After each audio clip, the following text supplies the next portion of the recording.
দেখাচ্ছি। এখানে একজন ব্যক্তির ইনকাম রয়েছে। সে মিউচুয়াল ট্রাস্ট ব্যাংকে জব করে।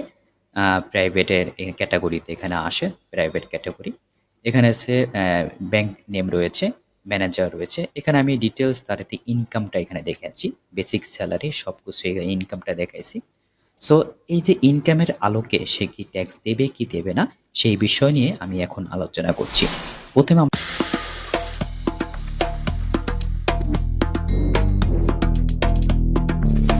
যে ইনকামটা রয়েছে এখানে দেখুন বেসিক পে আমি এখানে দিয়েছি।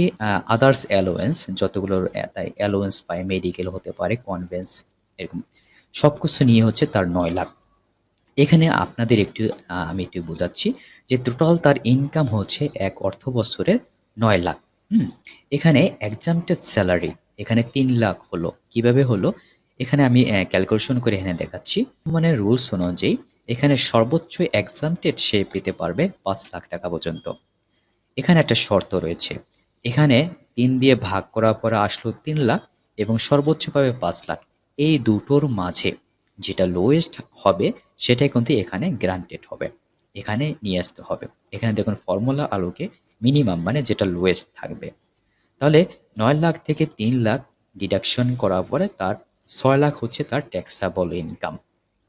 তাহলে এই যে তার 6 লাখ ইনকাম আসলো, এই 6 লাখের ইনকাম থেকে সে কি ট্যাক্স দেবে কি দেবে না, কত হারে দেবে যদি ট্যাক্স দেয়, সেটা নিয়ে আমি আলোচনা করছি। আমি প্রথমেই আপনাদের যাচ্ছি নির্দেশিকা 2025-26।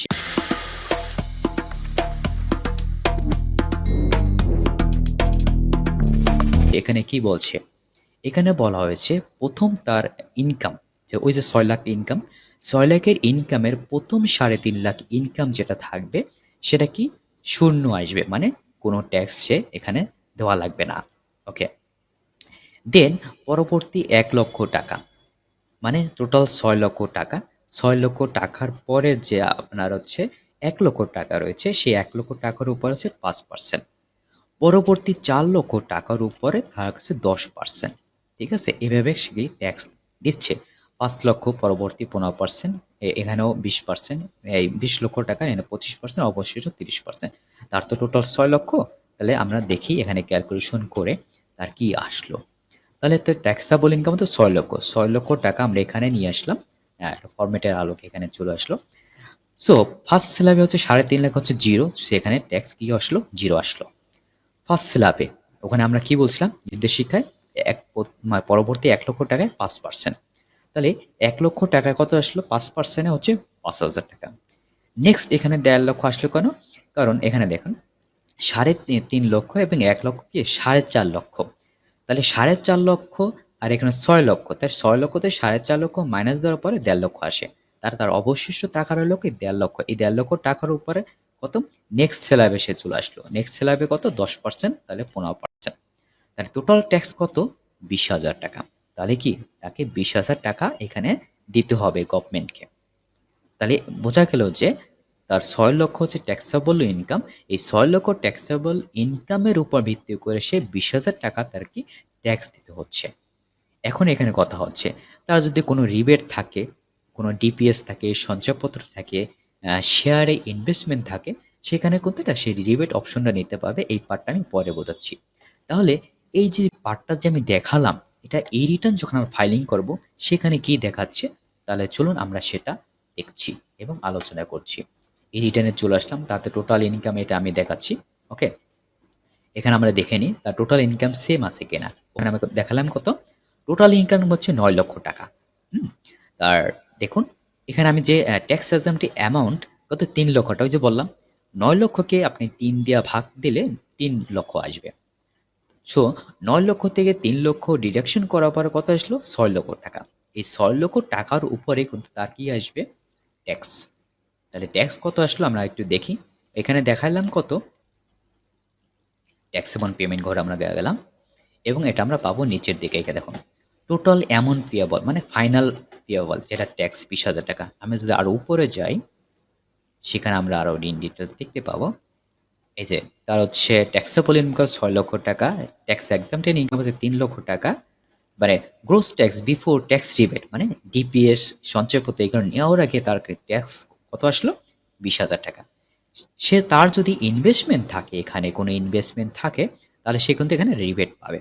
আমরা এখন আলোচনা করছি তার কখন যে ট্যাক্স আসবে না, যখন তার এই যে 3.5 লক্ষ টাকার মধ্যে ইনকাম থাকবে।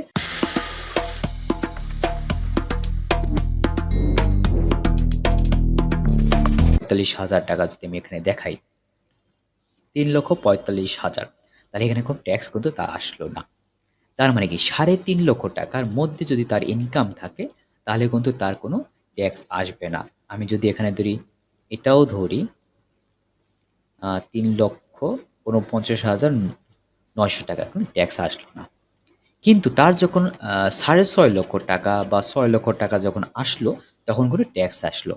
অবশিষ্ট কতর উপরে? 1 লক্ষ এবং 1.5 লক্ষ এই টাকার উপরে তার কাছে ট্যাক্স 5 এবং 15, 20,000 টাকা আসলো। তার যদি ইনভেস্টমেন্ট থাকে, কিসের ইনভেস্টমেন্ট এখানে দেখাচ্ছি। তার যদি লাইফ ইন্স্যুরেন্স থাকে যেখানে 40,000 টাকা, তার যদি ডিপিএস থাকে 1,20,000 টাকা। এখানে একটু বলে রাখি, একটা অর্থ বছরের সে সর্বোচ্চ ডিপিএস এ রিবেটের জন্য বা ইনভেস্টমেন্টের জন্য অ্যালাউবল হচ্ছে 1,20,000 টাকা। তার যদি সঞ্চয়পত্র থাকে সেখানে সর্বোচ্চ হচ্ছে 5 লক্ষ টাকা। এই যে সে যে ইনভেস্টমেন্ট করলো 40,000 এবং 1,20,000 টাকা, টোটাল হচ্ছে 1,60,000 টাকা। এখানে তার অ্যামাউন্ট অফ ট্যাক্স রিবেট কত? 24,000 টাকা। কারণ 1,60,000 এর উপরে 15% করলে এখানে কত আসবে? 24,000 টাকা। তাহলে এই পার্টটা চলে আসবে, দেখো এই যে 15% অন অ্যাকচুয়াল ইনভেস্টমেন্ট 24,000 টাকা। আর 18,000 টাকা কৃষি থেকে আসলো। এই যে 6 লক্ষ টাকা সে যদি ইনকাম করলো, ট্যাক্সেবল ইনকাম 6 লক্ষর উপরে 3%, 18,000 টাকা। সে ম্যাক্সিমাম 10 লক্ষ টাকা হচ্ছে এই রিবেট, ট্যাক্স রিবেটের একটা অ্যালাউবল পাবে, ঠিক আছে, মানে তার গ্রহণযোগ্যতা পাবে, এখানে সে নিতে পারবে। তাহলে একটা রুলস রয়েছে, এই তিনটার ভিতরে যেটা লোয়েস্ট সেটা এখানে আসবে ট্যাক্স রিবেট হিসেবে। তাহলে 18,000 টাকা। তাহলে তার তো টোটাল ট্যাক্স দিতে হচ্ছে 20,000 টাকা, সে কিন্তু রিবেট নিচ্ছে 18,000 টাকা, তার অবশিষ্ট রইল কত? 2,000 টাকা।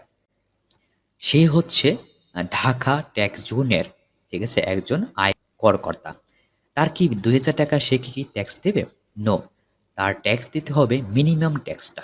মিনিমাম ট্যাক্স কত? 5,000 টাকা। এর সাথে একটু বলছি, যেমন হচ্ছে Dhaka city corporation, Dhaka south city corporation, Chittagong city corporation, এই তিনটা সিটির ভিতরে যখন হবে তার ট্যাক্স জোনটা, তখন তাকে 5,000 টাকা মিনিমাম ট্যাক্স দিতে হবে। যদি আদার সিটি কর্পোরেশন, যেমন কুমিল্লা সিটি হইতে পারে, রাজশাহী সিটি হইতে পারে, সেখানে কিন্তু তার মিনিমাম ট্যাক্স কত? 4,000 টাকা। এই 4টা ক্যাটাগরির বাইরে যদি কোনো এরিয়া হয়, সেখানে তার মিনিমাম ট্যাক্স 3,000 টাকা করে দিতে হবে।